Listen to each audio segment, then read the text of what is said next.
하나님께서 오늘 이 새벽 우리에게 주시는 말씀은 열왕기하 10장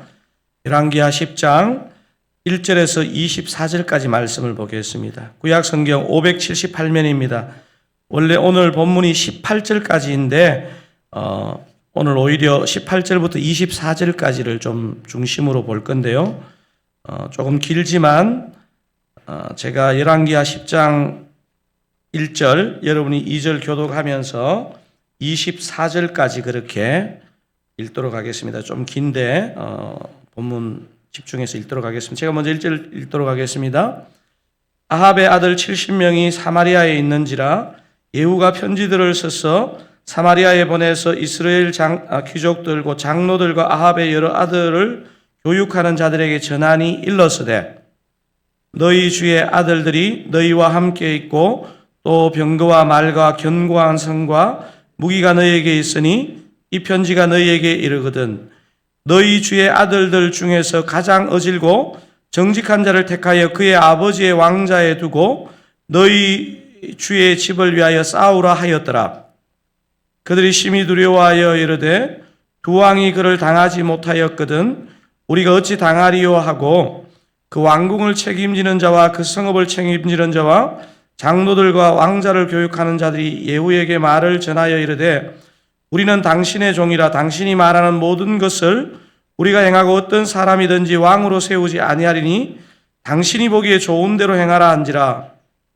예후가 다시 그들에게 편지를 붙이니 일렀으되 만일 너희가 내 편이 되어 내 말을 너희가 들으려거든 너희 주의 아들 된 사람들의 머리를 가지고 내일 이맘때 이스라엘에 이르러 내게 나오라 하였더라.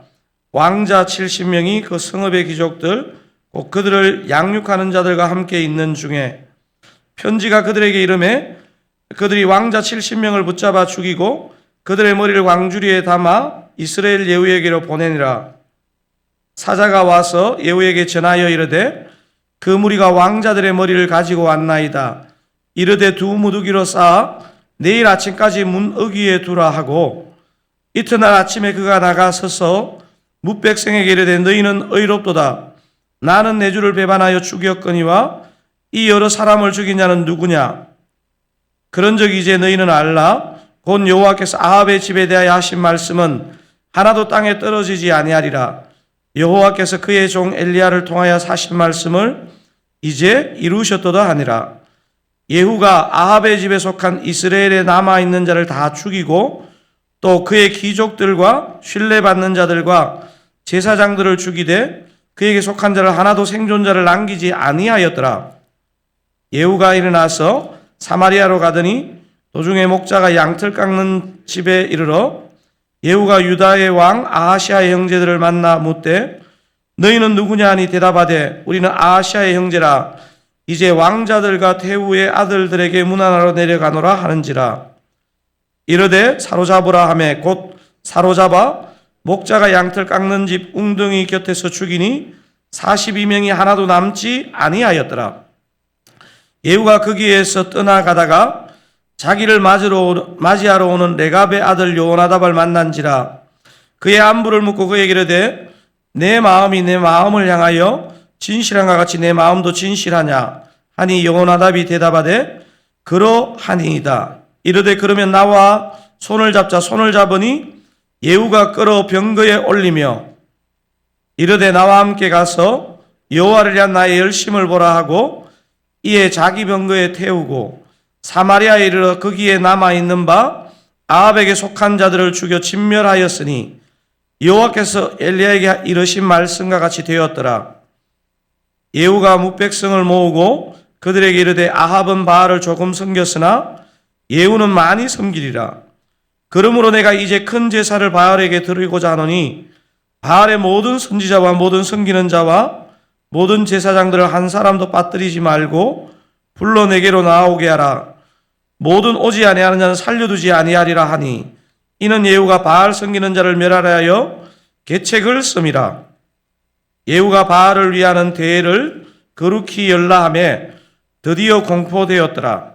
예후가 온 이스라엘에 사람을 두루 보냈더니 바알을 섬기는 모든 사람이 하나도 빠진 자가 없이 다 이르렀고 무리가 바알의 산당에 들어가매 바알의 바알의 신당에 들어가매 바알의 신당 이쪽부터 저쪽까지 가득하였더라.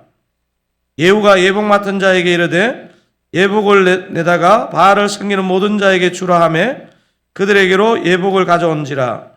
예후가 레가바의 아들 여호나답과 더불어 바알의 신당에 들어가서 바알을 섬기는 자들에게 이르되 너희는 살펴봐 바알을 섬기는 자들만 여기 있게 하고 여호와의 종은 하나도 여기 너희 중에 있지 못하게 하라 하고, 무리가 번제와 다른 제사를 드리려고 들어간 때에 예후가 80명을 밖에 두며 이르되 내가 너희 손에 넘겨주는 사람을 한 사람이라도 도망하게 하는 자는 자기의 생명으로 그 사람의 생명을 대신하리라 하니라. 아멘. 오늘 본문의 내용이 좀 길었는데요. 읽은 본문을 가지고 심판과 신언이라는 제목으로 주님이 주시는 메시지를 나누겠습니다. 바로 앞장 열왕기하 9장이 이스라엘 나라 전체를 우상숭배로 빠뜨린 어떻게 보면 그 악한 주인공에 해당되는 이세벨 여왕의 파멸로 끝났다면, 오늘 본문이 들어있는 이 열왕기하 10장은 이세벨의 아들들 그리고 우상숭배자들이 철저하게 파멸되는 이야기로 끝이 납니다. 오늘 읽으신 본문 가운데 특별히 그 마지막 문단에 해당되는 18절에서 24절 본문을 중점적으로 보려고 하는데요. 이 부분에는 예후가 바알의 선지자와 제사장들을 멸하기 위해서 우리가 읽어보신 것처럼 진짜 비장한 마음을 먹고 아마 이 일을 한 것 같아요. 어떻게 보면 소름 돋을 정도의 치밀함이지만 또 다른 한편으로 보면 이 예후의 하나님을 향한 그 열심과 지혜가 느껴지는 본문이기도 합니다. 이런 치밀한 전략이 18절 19절에 보면 나타나는데요. 제가 한번 읽어보겠습니다. 예후가 묵백성을 모으고 그들에게 이르되 아합은 바알을 조금 섬겼으나 예후는 많이 섬기리라. 여러분 19절 같이 한번 읽어볼까요? 그러므로 내가 이제 큰 제사를 바알에게 드리고자 하노니 바알의 모든 선지자와 모든 섬기는 자와 모든 제사장들을 한 사람도 빠뜨리지 말고 불러 내게로 나오게 하라. 모든 오지 아니하는 자는 살려두지 아니하리라 하니, 이는 예후가 바알 섬기는 자를 멸하려 하여 계책을 씀이라. 바울의 어떤 결단과 치밀한 계획에 의해서 바알의 집회가 이스라엘 전 국가적으로 열리는 내용이 나옵니다. 바알 숭배자를 완전히 제거하겠다는 예후의 전략이 얼마나 치밀한지는요, 그 다음 22절에서 24절에 더 자세히 나오는데, 제가 22절 읽고 여러분 23절 읽고 24절 같이 한번 읽어보겠습니다. 요 앞에 모니터가 목사님 안 나오고 있습니다. 모니터 좀 켜주세요. 제가 22절 읽겠습니다. 예후가 예복 맡은 자에게 이르되 예복을 내다가 바알을 섬기는 모든 자에게 주라 하며 그들에게로 예복을 가져온지라. 여러분 23절 읽겠습니다. 예후가 레갑의 아들 여호나답과 더불어 바알의 신당에 들어가서 바알을 섬기는 자들에게 이르되 너희는 살펴보아 바알을 섬기는 자들만 여기 있게 하고 여호와의 종은 하나도 여기 너희 중에 있지 못하게 하라 하고. 24절 같이 읽겠습니다. 무리가 번제와 다른 제사를 드리려고 들어간 때에 예후가 80명을 밖에 두며 이르되 내가 너희 손에 넘겨주는 사람을 한 사람이라도 도망하게 하는 자는 자기의 생명으로 그 사람의 생명을 대신하리라 하니라. 지금 본문에 나오는 것처럼 여호와의 종은 하나도 해를 입지 않고 바알을 섬기는 자들만 멸하기 위해 바알을 섬기는 자들을 위한 예복을 특별 준비해서 입히는 치밀함을 보입니다. 그리고 80명의 정예 병사들에게 그 바알 섬기는 자 중에서 하나라도 놓치면 너희들의 생명이 그것을 대신해야 된다는 엄중한 명령을 내립니다. 사랑하는 사랑가족 여러분, 사실 이 새벽부터 이렇게 사람 많이 죽이는 얘기를 읽어서 너무 잔인한 것 같은데 여러분 오늘 이 24절의 본문을 읽으면서 어떤 마음이 드십니까?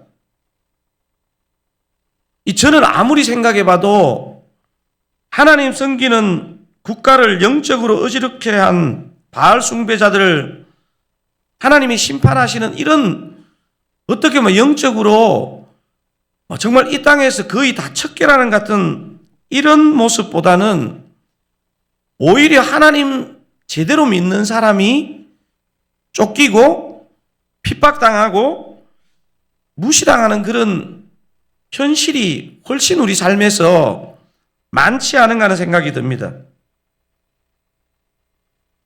정확히 통계는 모르겠지만 제가 그냥 이 설교를 준비하면서 제가 이때까지 읽었던 성경을 이렇게 리마인드를 해보면 하나님을 대적하는 자들의 심판 이야기보다 하나님의 백성이 핍박당하고 죽는 이야기가 성경에 훨씬 많이 기록되어 있는 것 같아요. 여러분 어떻게 생각하세요? 예수님의 낮아지심과 높아지심을 기록한 빌립보서 2장 5절에서 10절, 11절을 본문으로 해서 강해한 책인 온유와 위엄이라는 책이 생각이 났는데요. 그 책에서 사실 제일 중요한 단어가 이 vindication이라는 단어인데 이 vindicate라는 단어가 변호하다, 억울함을 풀어주다, 신원하다 이런 의미를 갖고 있는데요. 이 신원이라는 단어는 억울하게 뒤집어 쓴 죄를 하나님이 씻어준다는 의미가 영적으로 들어 있습니다. 이 온유와 위엄이란 책에서 R.T. 캔들 목사님은 이 예수님의 죽음을 얘기하면서 예수님이 이 땅에서 신원받지 못하고 돌아가셨다. 구속의 사역은 완성하셨지만 그분의 그 억울함, 부끄러움, 수치를 씻지 못하고 돌아가셨다. 이 부분이 R.T. 캔들 목사님이 이 책에서 굉장히 강조하는 부분인데요. 저는 목사로 살고 있지만 우리가 믿음 생활할 때 이런 현실에 대한 오해를 많이 가지고 사는 것 같아요.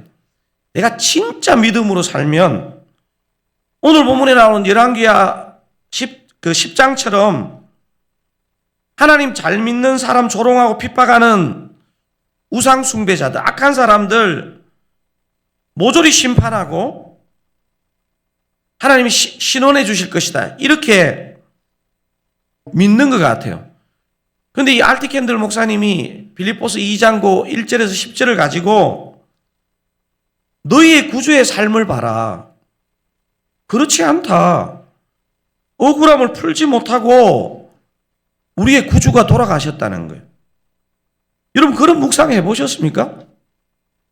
우리가 믿는 우리의 생명을 거는 구주가 억울함을 풀지 못하고 돌아가셨대요. 인간적인 생각으로 하면요, 예수님 따라가면 안 돼요. 아니, 우리의 영혼을 책임지시는 분이 당신의 억울함도 못 풀고 돌아가셨는데요. 제가 그리고 이 묵상을 하고 또 오늘 이 본문을 보면서 신구약 전체를 살펴보면요, 사실 거의 대부분의 경우는요, 이 땅에서 받는 성도의 그 핍박과 억울함을요, 아마 거의 풀지 못하고 생을 마치게 되는 것 같아요. 사랑하는 사랑가족 여러분, 그렇다면 오늘 또 하루를 살아야 되는 저와 여러분은 이 심판과 신원의 문제를 여러분 어떻게 생각하십니까? 이 땅에서 그리고 오늘 주님의 공의가 나타나서 저와 여러분의 억울함을 풀어주시고 정말 악하게 하는 사람들을 심판하시면 얼마나 좋겠습니까? 하지만 오늘 열왕기하 10장이 딱 그런 내용이잖아요. 정말 악한 자들을 막 한꺼번에 다 모아가지고 하나님이 처리해 주시잖아요. 하지만 이 심판과 신원이라는 이 중요한 주제와 관련해서 우리가 마음에 꼭 담고 있어야 될 게 있습니다. 우리 주님도 이 땅에서 억울함을 다 푸시거나 인간적인 기준에서 온전한 신원을 받지 못하고 돌아가셨다는 사실을 기억해야 합니다. 그래서 빌립보서를 읽어보면요, 주님께서 하나님 보좌 앞에서 가장 높은 자리로 올라지셨다는 그런 내용을 기록하고 있습니다. 말씀을 맺고 싶습니다. 오늘 본문인 열왕기하 10장에서 우리 주님은 악한 자들을 이 땅에서 완전히 심판하시고 하나님의 백성의 억울함을, 원통함을 시원하게 풀어주셨습니다. 하지만 오늘 당장 우리 눈앞에서 악한 자를 심판하시고 우리 마음에, 우리 삶에 있는 억울함을 다 풀어주시지 않더라도 우리의 믿음이 흔들리면 안 된다는 것을 오늘 저는 거꾸로 이 성경 전체의 본문이 우리에게 도전하고 있다고 생각되어집니다. 우리가 믿는 주님은 우리가 기대하는 때와 방법은 달라도 여러분 확신하셔야 되는 게 뭐냐면요, 우리 눈앞에 일어나지 않지만 하나님은 반드시 심판하시고 신원하시는 주님이시라는 겁니다. 그래서 오늘 이 예배를 받으시는 하나님만이 저와 여러분 삶에 온전한 심판자이시고 신원자이심을 믿고 오늘 하루도, 아니 우리의 남은 삶도 이 땅의 형편에 흔들리지 않고 주님 바라보고 승리하시는 그 사랑 모든 가족들 되시기를 우리 주님의 이름으로 축원드립니다. 우리 여기 오늘 주신 말씀을 이렇게 정리할 수 있습니다. 우리가 믿는 주님은 심판과 신원의 주님이심을 믿고 우리가 기대하는 때와 방법이 달라도 반드시 심판하시고 신원하시는 주님이심을 믿는 믿음이 우리 안에 있게 하옵소서. 여러분, 그리고 사실 영적으로 보면요, 우리는 항상 주님이 기준이 아니고 우리가 기준이 되어서 나는 조금 더 의롭고 상대는 악하다 이렇게 생각하지만요, 전혀 다릅니다. 여러분, 이제 우리가 조만간 이제 요나서를 살펴보게 되는데요, 제가 요즘 요나서 묵상하고 수많은 신학자들, 성경학자들 이게 책을 읽어보면서요, 너무 놀라는 게 뭐냐면 요나서는 짧은 4장밖에 안 되는데요, 요나에 대한 해석은요 아주 초긍정적인 해석부터 이렇게 믿음 없는 선지자가 있나 할 정도의 부정적인 해석까지 진짜 다양한 것 같아요. 근데 제가 하나 발견하는 게 뭐냐 하면 하나님은 어떤 예리한 눈을 가진 신학자의 눈에도요, 하나님은 신실하고 사랑이 많은 하나님이라는 게 제가 이렇게 책을 보면서 느끼는 깨달음입니다. 여러분, 제가 볼 때 요나서에서 이제 제가 내일 말고 이제 다음 주일 이제 요나를 어떻게 읽을 것인지를 살펴보고 특세 이제 본문을 살펴볼 건데요, 제가 보니까요 항상 정답은 이 요나 같은 지점에 있는 것 같아요. 요나는요 자기가 너무 어이롭다고 생각합니다. 자기의 생각도 틀리지 않았다고 요나 끝날 때까지, 여러분 신기한 게요, 그렇게 많이 읽는 그 구약 성경 중에 여러분 소선지서 중에서 거의 유일하게 스토리를 아는 내용이 요나서 아니에요? 끝까지 자기 생각을 굽히지 않습니다. 요나는 끝까지. 근데 저는 하나 더 나가면 그 침묵이 하나님의 메시지로 끝나고 요나의 침묵이요, 요나가 바뀌었을 것이라는 기대감에 대한 침묵이라고 생각해요. 제가 보니까요 오늘 본문도 그렇고 우리의 삶의 여정도 그렇고요, 제가 볼 때 복을 받는 사람의 특징은 그건 것 같아요. 하나님은 늘 오르시고 하나님은 신실합니다. 내 기준을 내려놓겠습니다. 내 의로움을 내려놓겠습니다. 아니, 주님 나는 의롭다고 주장할 만한 선한 게 하나도 없습니다 하는 자가요 복된 자라는 게 제가 요나서를 묵상하면서 느끼는 깨달음입니다. 여러분, 오늘 이 시간 기도하기를 원합니다. 여러분, 이런 것 같아요. 부흥이 뭐냐면요, 정말 나의 선함이 하나도 없는 것을 깨닫고 주님 앞에 엎드리는 그 인생에게 임하는 게 부흥이고요. 교회적이고 지역적이고 국가적인 부흥은 뭐냐면요, 그 사회 전체가 진짜 나는 주님밖에 의지할 것이 없습니다 하는 그것을 고백하는 게 그게 부흥이더라고요. 부흥이 딴 게 아니고. 여러분, 저는 그렇기를 원합니다. 여러분이 다 동참하시면 좋은데요, 주님, 저는 정말 죄인입니다. 내가 아무리 말씀을 읽고 묵상하고 이 땅에 선한 일을 많이 해도 나는 선한 것을 주장할 수 없는 죄인입니다 하는 마음이 내 진심에서 올라오면요, 내 그 심령과 삶이 부흥인 것이고요. 바라기는 우리 드사랑교회가 진짜 내게는 선한 것이 없기 때문에 주님 앞에 무릎 꿇습니다. 이게 복인 것 같아요. 우리가 오늘 이 시간 그 은혜를 구했으면 좋겠고요. 그냥 한번 스쳐가는 요나스를 보는 게 아니고요, 내 심령이 다 뒤집어지는, 여러분 나중에 다시 한번 보십시오. 이 요나스가 얼마나 무서우냐 하면요, 그 큰 물고기 뱃속에 들어갔다는 게 사실은 그 거의 지옥 문까지 갔다는 거거든요. 근데 문제는 요나가 안 바뀌어요. 사실은 참 절망적인 것은요, 그런데도 안 바뀌어요. 여러분, 저는 그걸 보면서 뭐를 생각하냐면요, 그만큼 우리가 죄인이에요. 요나가 죄인이 아니고 우리가 그만큼 죄인이에요.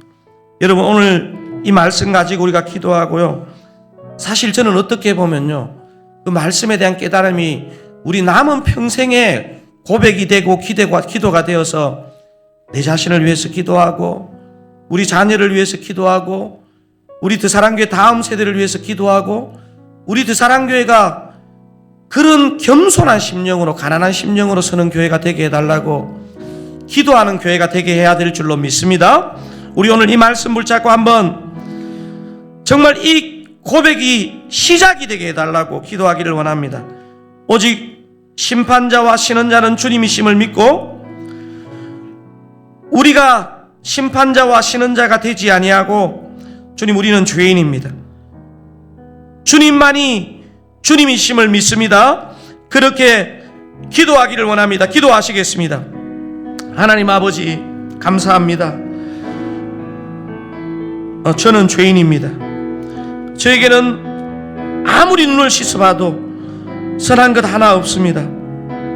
우리가 믿는 주님만이 심판과 신원의 주님이심을 내가 믿고, 내가 기대해야 하는 때와 방법이 달라도 우리 주님은 반드시 심판하시고 신원하시는 그날을 나에게 주시고 우리에게 주신다는 그 믿음이 있기를 원합니다. 하나님 아버지요, 나의 의, 나의 판단, 나의 옳음을 주님 앞에 내려놓고 정말 주님만이 이 온 땅의 심판자 되시고 신원자 되심을 믿고 겸손하게 그렇게 믿음 생활할 수 있기를 원합니다. 아버지, 저가 그러하고 우리 성도님들이 그러하고 우리들 사랑교회가 그러하기를 원합니다. 아버지, 아무리 많이 선한 일을 해도 우리 안에는 조금도 선한 것이 없음을 그렇게 신뢰하고 가난한 마음으로, 간절한 마음으로 주님의 은혜를 구하며 나아갈 수 있기를 원합니다. 주여, 은혜 베풀어 주시옵소서. 아버지, 긍휼을 베풀어 주시옵소서. 우리가 무엇을 하겠습니다 얘기하기 전에 주님, 정말 주님을 의지합니다.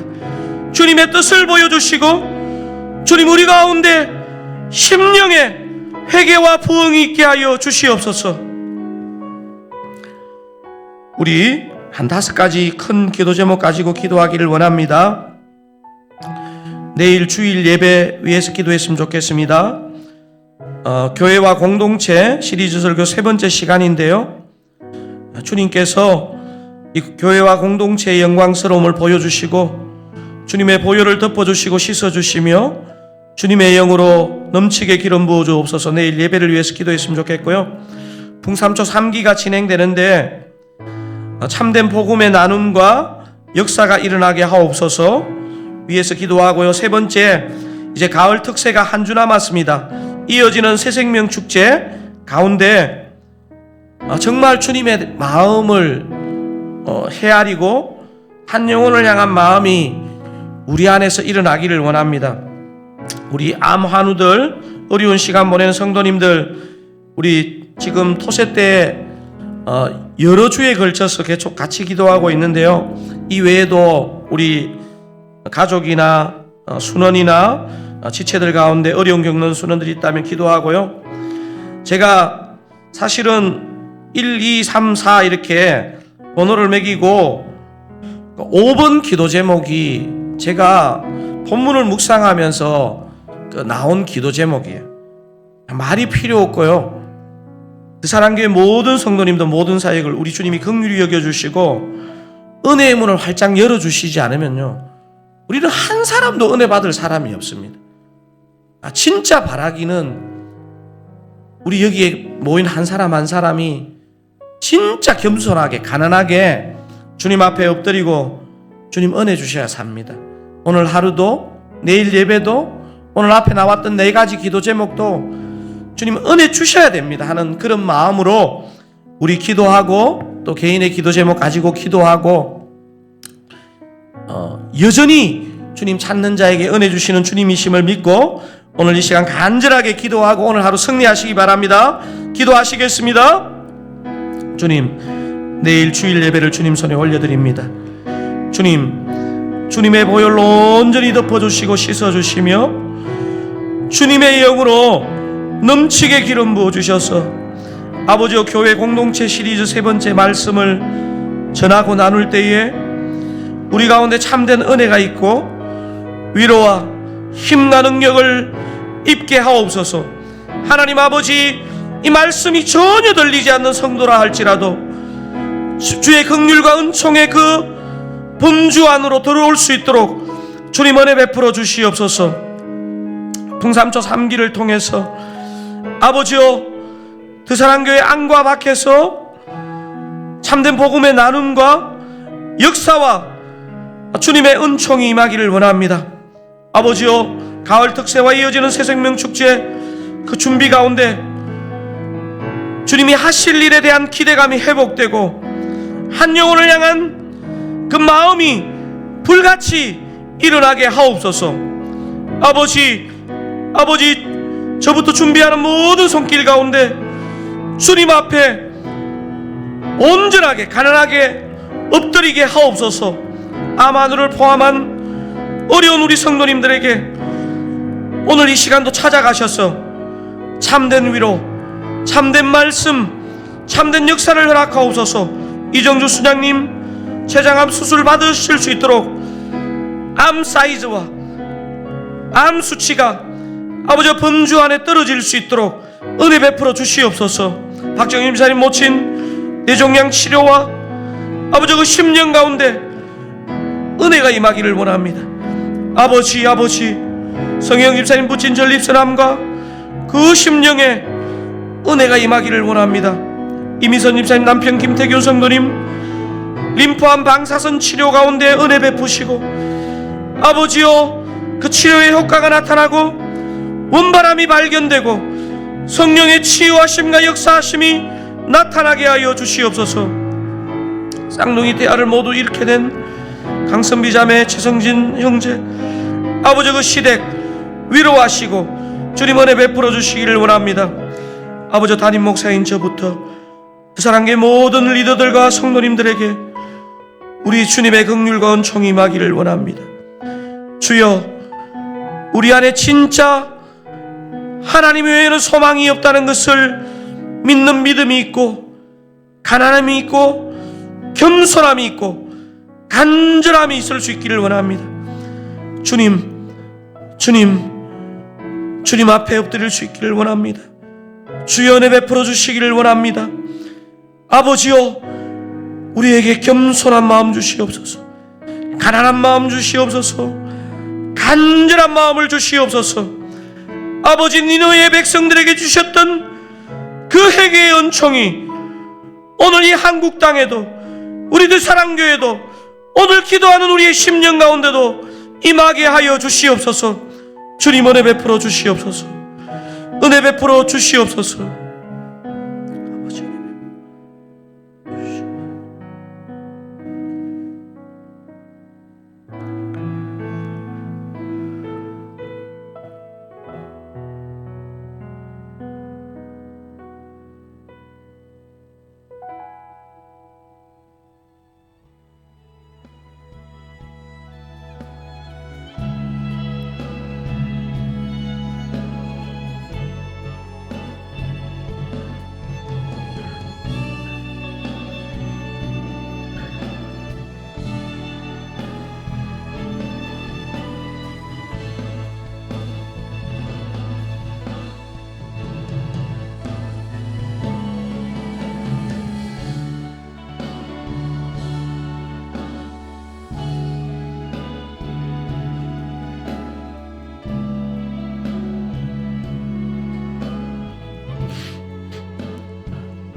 또